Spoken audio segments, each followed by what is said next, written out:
Hi hello welcome back to my channel. Hitler Kalyana ಭಾಗ 41. ಸೌರಭ್ ಅಕ್ಷತಾಳ ತುಟಿಗಳನ್ನು ಬಿಟ್ಟು ತನ್ನ ನಾಲಿಗೆಯನ್ನು ಚೇಷ್ಟಿಗೆ ಸಿದ್ಧಪಡಿಸಿದ. ಅವನ ಉಸಿರು ಭಾರವಾಗ್ತಾ ಇದ್ರೆ ಅಕ್ಷತಾ ಅವರ ಕೈಗಳು ಹಾರವಾಗಿ ಅವನ ಕುತ್ತಿಗೆಯನ್ನು ಸುತ್ತಿ ಅವನ ಕೂದಲಿಗೆ ಸೇರಿಕೊಂಡಿದ್ವು. ಆಕೆ ಅವನ ಮುತ್ತನ್ನು ಅನುಭವಿಸ್ತಾ ತನ್ನ ಬೆರಳುಗಳನ್ನು ಅವನ ಕೂದಲಿಗೆ ಬೆರೆಸಿದ ತಕ್ಷಣ ಸೌರಭ್ ಅಕ್ಷತಾಳಿಂದ ದೂರ ಸಾಗಿ ಕೋಪದಿಂದ ನೋಡಿದ. ಅದು ಹೇಗೆ? ನಾನು ಮುತ್ತಿಡ್ತಾ ಇರುವಾಗ ನೀನು ನನ್ನನ್ನು ದೂರ ತಳ್ಳಲಿಲ್ಲ. ನಿನಗೆ ನನ್ನ ಮೇಲೆ ನಂಬಿಕೆ ಇಲ್ಲ ಅಲ್ವಾ? ನನಗಿಂತ ನಿನ್ನ ರಾಮ್ ಮೇಲೆ ನಿನಗೆ ಹೆಚ್ಚು ಪ್ರೀತಿ ಅಲ್ವಾ? ನಾನು ಅದನ್ನು ಮರೆಯುತ್ತೇನೆ ಎಂದು ನೀನು ಅಂದ್ಕೊಂಡ್ಯಾ? ಇಲ್ಲ, ನಾನು ಮರೆಯೋದಿಲ್ಲ. ಒಂದು ಕಡೆ ಆ CA ಹೇಳಿದ್ದನ್ನು ಕೇಳಿಯೂ ನನ್ನ ತಂದೆ ಹಾಗೆ ಮಾಡೋದಿಲ್ಲ ಎಂದು ಹೇಳಿದ್ದೀಯಾ ಅಲ್ವಾ? ಅಂದರೆ ನಿನ್ನ ದೃಷ್ಟಿಯಲ್ಲಿ ನಾನು ಸರಿ ಇಲ್ಲವಾಗಿದ್ದೇನೆ ಅಲ್ವಾ? ಅಲ್ಲ, ನಾನು ಹಾಗೆ ಹೇಳಲಿಲ್ಲ ಎಂದು ಅಕ್ಷತಾ ಹೇಳಿದ್ಲು. ಬಾಯಿ ಮುಚ್ಚು. ಆ ಬಾಯಿ ಮುಚ್ಚು. ನನ್ನ ಮುಂದೆ ಮಾತನಾಡಲು ನಿನಗೆ ಅರ್ಹತೆ ಇಲ್ಲ. ಈ ವಿಷಯವನ್ನು ಇಷ್ಟು ಸುಲಭವಾಗಿ ಬಿಡ್ತೇನೆ ಅಂತ ಅಂದ್ಕೊಂಡ್ಯಾ? ನೀನು ಹೇಳಿದ ಮಾತುಗಳನ್ನು ಬಿಡೋದಿಲ್ಲ. ನಿನ್ನನ್ನು ಕೂಡ ಬಿಡೋದಿಲ್ಲ. ನಿನಗೆ ಹಿಂಸೆ ಎಂದರೆ ಏನು ಎಂದು ತೋರಿಸ್ತೀನಿ ಎಂದು ಹೇಳಿ ತನ್ನ ತುಟಿಯ ಮೇಲೆ ಕೆಂಡದಂತೆ ಸುರಿತಾ ಇದ್ದ ರಕ್ತವನ್ನು, ಇದು ಯಾವಾಗಲೂ ಹೀಗೆ ಹೊರಗಡೆ ಬರ್ತಾ ಇರಬೇಕು. ಅಂದರೆ ನೀನು ಅತ್ತು ಮುನಿಸ್ಕೊಂಡು ತಿಂದಿದ್ರೆ ಇದು ಹೊರಗೆ ಬರೋದಿಲ್ಲ. ನೀನು ಚೆನ್ನಾಗಿ ಪುಷ್ಟಿಕರವಾಗಿ ತಿನ್ನಬೇಕು. ಈ ರಸವನ್ನು ನನಗೆ ಅರ್ಪಿಸಬೇಕು. ಇದೇ ನಾನು ನಿನಗೆ ಕೊಡ್ತಾ ಇರುವ ಶಿಕ್ಷೆ. ಹೋಗು, ಹೋಗಿ ಉಪಹಾರ ತಯಾರಿಸು, ಹೋಗು ಎಂದು ರೇಗಿದನು ಸೌರಭ್. ಹೀಗೆ ಹೇಳುತ್ತಾ ಹೋಗ್ತಾ ಇದ್ದ ಆಕೆಯ ಸೊಂಟವನ್ನು ನೋವಾಗುವಂತೆ ಹಿಸುಕಿ ಇನ್ನು ಹೋಗು ಎಂದನು ಮತ್ತೆ. ಹಾ ಎಂದು ನೋವಿನಿಂದ ನರಳುತ್ತಾ ಆ ಸೊಂಟದ ಹತ್ತಿರ ಕೈಯನ್ನು ಇಟ್ಟು ಅಳುವ ಮುಖದಿಂದ ಅಕ್ಷತಾ ಅಡುಗೆ ಮನೆಗೆ ಹೋದಳು. ಅರ್ಧ ಗಂಟೆಯ ನಂತರ ಅಕ್ಷತಾ ಸೌರಭ್ ತೊಡೆ ಮೇಲೆ ಕುಳಿತು ಅವನಿಗೆ ಬ್ರೆಡ್ ಸ್ಯಾಂಡ್ವಿಚ್ನ ತಿನ್ನಿಸ್ತಾ ಇರುವಾಗ ಸುಮ್ಮನಿರಲಾಗದ ಸೌರಭ್ ಕೈಗಳು ಡಸ್ಕಿ ಬೇಬಿಯ ಏರುಪೇರುಗಳನ್ನು ಅಳೆಯುತ್ತಾ ಇದ್ದವು. ಅವನ ಕೃತ್ಯಗಳಿಂದ ಆಕೆಯ ಹೃದಯದಲ್ಲಿ ಮೆಟ್ರೋ ರೈಲುಗಳು ಓಡಾಡ್ತಾ ಇದ್ವು. ಬೇಗ ಮುಗಿಸಬೇಕು ಎಂದು ಆತುರದಿಂದ ವೇಗವಾಗಿ ಸೌರಭ್ನ ಬಾಯಿಗೆ ತಿನ್ನಿಸ್ತಾ ಇದ್ಲು. 2 ಬಾರಿ ಗಮನಿಸಿದರೂ ಕೂಡ ತನ್ನಲ್ಲಿ ಸಹಜವಾಗಿ ಇರುವ ತಾಳ್ಮೆ ಎಂಬ ಸದ್ಗುಣದಿಂದ ದೊಡ್ಡ ಮನಸ್ಸು ಮಾಡಿ ನಿರ್ಲಕ್ಷಿಸಿದ. ಮತ್ತೆ 3ನೇ ಬಾರಿ ಉಗ್ರ ರೂಪ ತಾಳಿದ.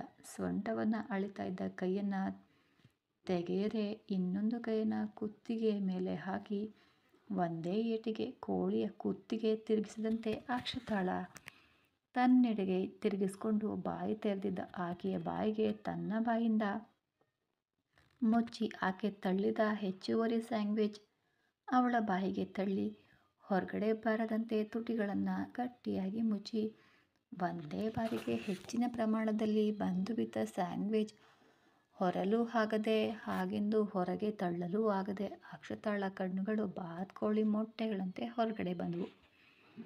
ಹೀಗೆ ಕಷ್ಟಪಟ್ಟು ಅರ್ಧ ಗಂಟೆಯಲ್ಲಿ ಉಪಹಾರ ಮುಗಿಸ್ಕೊಂಡು ಕುರ್ಚಿಯಿಂದ ಎದ್ದು ಹೊರಗಡೆ ಹೋಗ್ತಾ ಇರುವಾಗ ಇಂದು ಚಿತ್ರೀಕರಣ ರದ್ದುಗೊಳಿಸಲು ಹೇಳಿದ್ದನು. ನೆನಪಿಸ್ಕೊಂಡು ಅಕ್ಷತಾ ಎಲ್ಲಿಗೆ ಎಂದು ಕೇಳಬೇಕು ಅಂತ ಅಂದ್ಕೊಂಡ್ಳು. ಆದರೆ ಮತ್ತೆ ಕೇಳಿದರೆ ಏನಂತಾನೋ ಏನೋ ಎಂಬ ಭಯದಿಂದ ಸುಮ್ಮನೆ ಆದ್ಲು. ಬಾಗಿಲಿನವರೆಗೆ ಹೋಗಿದ್ದ ಸೌರಭ್ ಹಿಂದಿರುಗಿ, ಬೆಳಗ್ಗೆ ನಡೆದ ಗಲಾಟೆಯಲ್ಲಿ ನಿನ್ನ ರಾಮ್ಗೆ ಸಿಗಬೇಕಾದ ಪಾಲು ಸಿಕ್ಕಿದೆಯಲ್ಲ, ಇನ್ನೊಬ್ಬರಿಗೆ ತೀರಿಸಬೇಕಾದ ಸಾಲ ಇದೆ, ಅದನ್ನು ತೀರಿಸಿ ಬರ್ತೀನಿ ಎಂದನು. ಇನ್ಮುಂದೆ ನೀನು ಮನೆಗೆ ಬಂದ ಪ್ರತಿ ವೀಕ್ಷಕನನ್ನು ಮನೆಯೊಳಗಡೆ ಕರೆದು ಸೋಫಾದಲ್ಲಿ ಕೂರಿಸಿ ಟೀ ಕಾಫಿ ಕೊಟ್ಟು ತಿಂಡಿ ಇಟ್ಟು ಸತ್ಕಾರ ಮಾಡಿದರೆ ಕೈ ಕಾಲುಗಳನ್ನು ಮುರಿದು ನಿನಗೆ ಶಾಶ್ವತವಾಗಿ ವಿಳಾಸವನ್ನು ಗಾಲೆ ಕುರ್ಚಿಯಲ್ಲಿ ನೀಡ್ತೀನಿ, ಗೊತ್ತಾಯ್ತಾ? ಸರಿಯಾಗಿ ತಿಂದು ರೂಮಿಗೆ ಹೋಗಿ ಪುಸ್ತಕಗಳನ್ನು ಮುಂದೆ ಇಟ್ಕೊಂಡು ಓದು. ನಾನು ಬರುವಷ್ಟರಲ್ಲಿ ಹಾಲ್ನಲ್ಲಿ ನಿನ್ನ ಕಂಡ್ರೆ ಜೀವನದಲ್ಲಿ ನೀನು ಇನ್ನೆಂದಿಗೂ ಹಾಲು ನೋಡಲು ಆಗೋದಿಲ್ಲ, ಅರ್ಥ ಆಯ್ತಾ ಎಂದು ಗಂಭೀರ ಧ್ವನಿಯಲ್ಲಿ ಹೇಳಿದ. ಹಾಂ ಎಂದು ಗುಂಡಾಗಿ ತಲೆ ಆಡಿಸಿದ್ಲು ಅಕ್ಷತಾ. ಆಹಾ, ತಲೆ ಆಡಿಸೋದೊಂದು ಚೆನ್ನಾಗಿ ಕಲ್ತಿದೀಯ. ಆದರೆ ಮಾಡುವ ಕೆಲಸಗಳನ್ನು ಹಾಗೆ ಮಾಡ್ತಾನೆ ಇರ್ತೀಯ. ಹುಚ್ಚು ಡಸ್ಕಿ, ಹೋಗು ಎಂದು ಗಟ್ಟಿಯಾಗಿ ಹೇಳ್ದ. ಒಂದು ಕ್ಷಣದಲ್ಲಿ ಮಾಯವಾದ ಡಸ್ಕಿ ಬೇಬಿ ಮೇಲಿನ ಮಹಡಿಯ ರೇಲಿಂಗ್ ಹತ್ರ ಕಾಣಿಸಿದ್ಲು. ಮನೆಯಿಂದ ಹೊರಗೆ ಬಂದ ಸೌರಭ್ ಈ ಬಾರಿ ನೇರವಾಗಿ ತನ್ನ ಹಳೆ ಮನೆಗೆ ಬಂದ. ಅಂದರೆ ಸುಮನ್ ಮನೆಗೆ ಹೋದ. ಅಲ್ಲಿಗೆ ಹೋಗೋ ಅಷ್ಟರಲ್ಲಿ ರಾಧಾ ಮತ್ತು ಕೃಷ್ಣ ಅವರಿಗೆ ನಿಜವಾದ ವಿಷಯ ಗೊತ್ತಿಲ್ಲದೆ ರಾತ್ರಿ ಬಂದ ಪೋಸ್ಟ್ ಮತ್ತು ಬೆಳಗ್ಗೆ ಸೌರಭ್ ಮನೆಯ ಮುಂದೆ ನಡೀತಾ ಇದ್ದ ಗಲಾಟೆವರೆಗೆ ಮಾತ್ರ ತಿಳ್ಕೊಂಡಿದ್ದ ಅವರು ಸಂತೋಷದಿಂದ ಬಹುತೇಕ ಪಾರ್ಟಿ ಮಾಡ್ತಾಯಿದ್ರು. ಸಿಹಿ ತಿನ್ನುತ್ತಾ, ಕೃಷ್ಣ, ಎಂತಹ ಒಳ್ಳೆ ಸುದ್ದಿ ಹೇಳ್ದೀಯ ಗೊತ್ತಾ?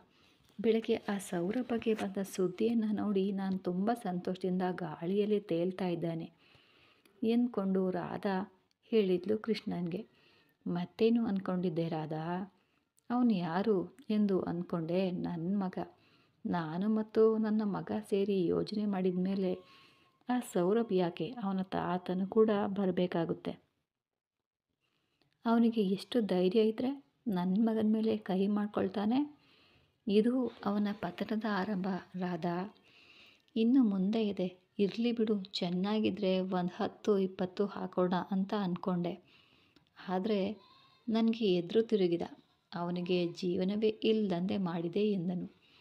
ಈ ಹೊಡೆತದಿಂದ ಅವನಿಗೆ ಬಂದ ನಕಾರಾತ್ಮಕತೆಯಿಂದ ಸಿನಿಮಾ ಅವಕಾಶಗಳು ಇಲ್ಲದ ಹಾಗೆ, ಹುಡುಗಿಯೂ ಅವನಿಂದ ದೂರ ಹೋದರೆ ಆಸ್ತಿ ಬರುವ ಅವಕಾಶ ಇಲ್ಲದೆ ಆಸ್ತಿಯೂ ಹೋಗಿ, ಆ ಕಡೆ ಹುಡುಗಿಯೂ ಹೋಗಿ, ಕೊನೆಗೆ ಅವನ ಅಪ್ಪ ಅಮ್ಮನಂತೆ ಈ ಭೂಮಿ ಮೇಲೆ ಇಲ್ಲದಂತೆ ಹೋಗ್ತಾನೆ ಎಂದು ಮುಷ್ಟಿಯನ್ನು ಬಿಗಿಯಾಗಿ ಹಿಡಿದು ಕೋಪದಿಂದ ಕೃಷ್ಣ ಹೇಳಿದ. ಇದನ್ನೆಲ್ಲ ಬೇಕಾ ಕೃಷ್ಣ? ಒಂದೇ ಬಾರಿಗೆ ಅವನನ್ನು ಕೊಂದು ಹಾಕಿದರೆ ಮುಗಿಯುತ್ತದೆ ಅಲ್ವಾ? ಯಾಕೆ ಬೇಕು ಇದೆಲ್ಲ? ಸುಮ್ಮನೆ ಸಮಯ ವ್ಯರ್ಥ ಎಂದು ನನಗೆ ಅನ್ನಿಸ್ತಾ ಇದೆ ಅಂತ ಕೇಳಿದ್ಲು ರಾಧಾ ಕೃಷ್ಣನಿಗೆ.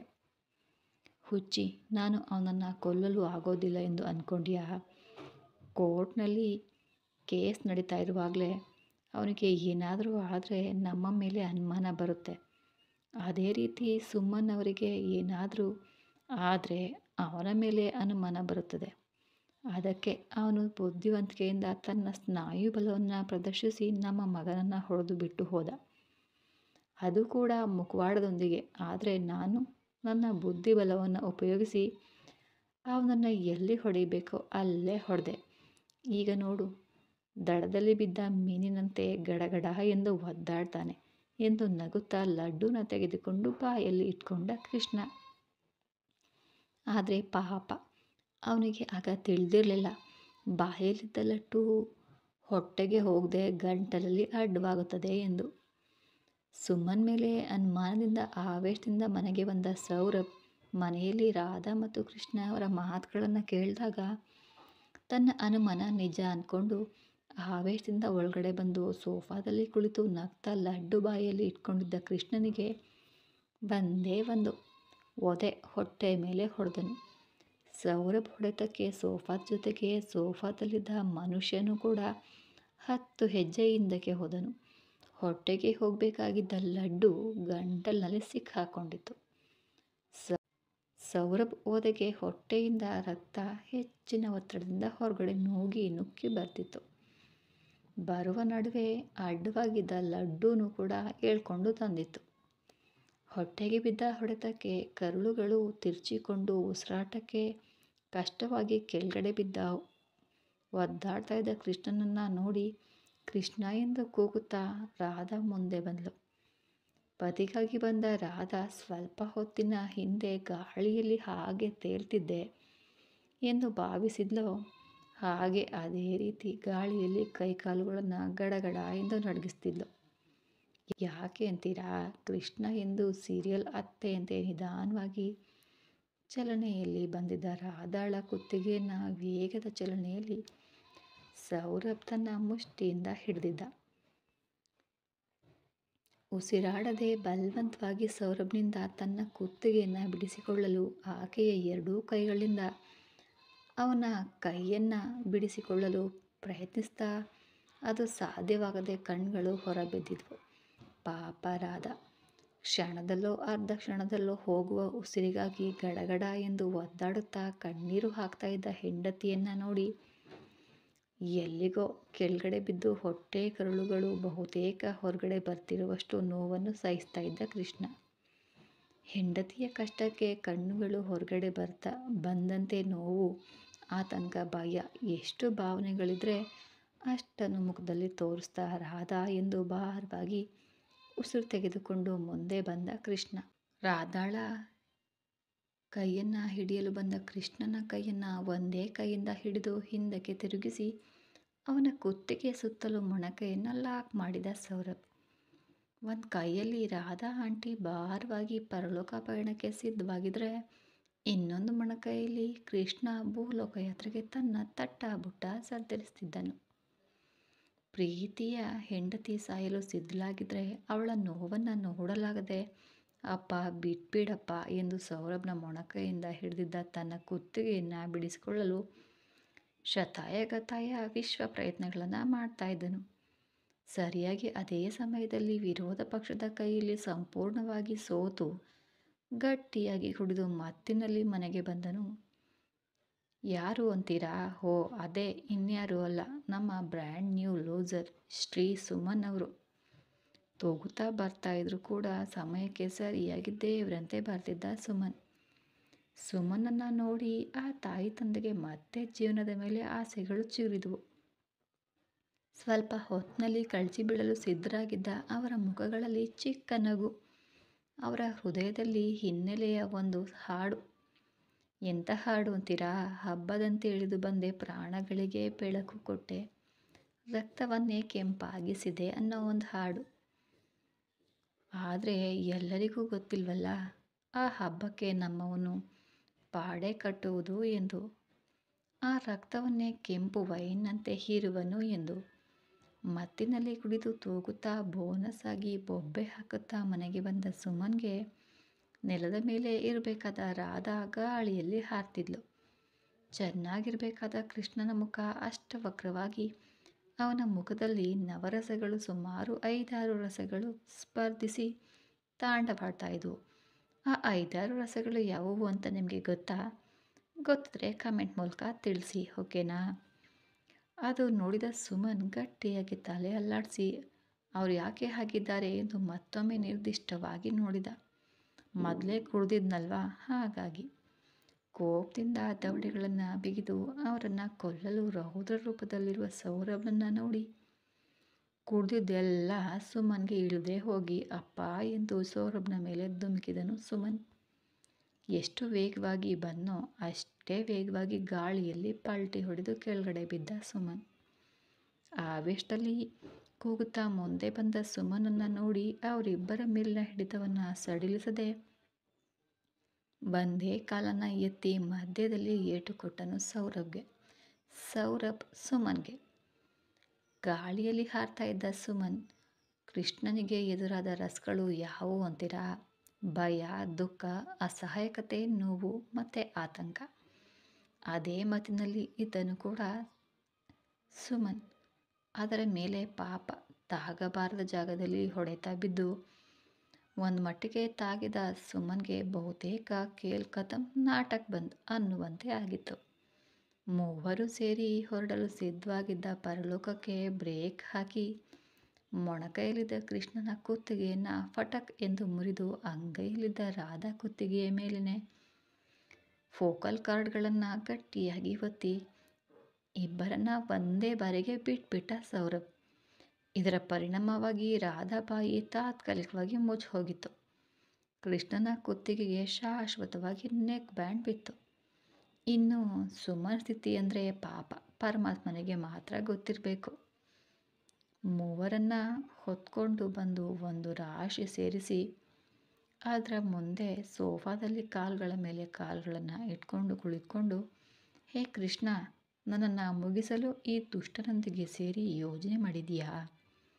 ನೀನು ಯೋಜನೆ ಮಾಡಿದ ತಕ್ಷಣ ಹೆದರಿ ಹೋಗಲು ನಾನೇನೋ? ಇನ್ನು ಏನು ಹೇಳಿದೆ? ನನ್ನ ಜೀವನ ಹಾಳಾಗಿ ಇನ್ನೇನು ದಡದಲ್ಲಿ ಬಿದ್ದ ಮೀನಿನಂತೆ ನಾನು ಒದ್ದಾಡ್ತೀನಿ ಅಲ್ವಾ? ಬಲೆಗೆ ಬಿದ್ದು ಒದ್ದಾಡಲು ನಾನೇನು ಸಾರಾ ಮೀನು ಅಂದ್ಕೊಂಡಿಯಾ? ಆ ಮೀನುಗಳನ್ನೆಲ್ಲ ಒಂದೇ ಏಟಿಗೆ ನುಂಗುವ ತಿಮಿಂಗ್ಲನೋ ನಾನು? ನಿನ್ನಂಥ ನೀಚ ಕೆಮಿನೆ ಕುತ್ತೆಗಳನ್ನೆಲ್ಲ ಮುಳುಗಿಸುವ ಸಮುದ್ರ ಕಣೋ ನಾನು. ನನ್ನ ಆಸ್ತಿ ನನ್ನ ಕೈಗೆ ಬರುವವರೆಗೆ ಮಾತ್ರ ನೀವು ಬದುಕಿರಬೇಕು. ಅದರ ಮೂಲಕ ನನಗೆ ಸಮಸ್ಯೆ ಇಲ್ಲದೆ ಕೇಸ್ ಪರಿಹಾರ ಆಗುತ್ತೆ ಎಂಬ ಒಂದೇ ಒಂದು ಕಾರಣದಿಂದ ನಿಮ್ಮಲ್ಲಿ ಕೇವಲ ಪ್ರಾಣಗಳನ್ನು ಮಾತ್ರ ಉಳಿಸಿ ಬಿಟ್ಟು ಇಲ್ಲಿಂದ ಹೋಗ್ತಿದ್ದೀನಿ.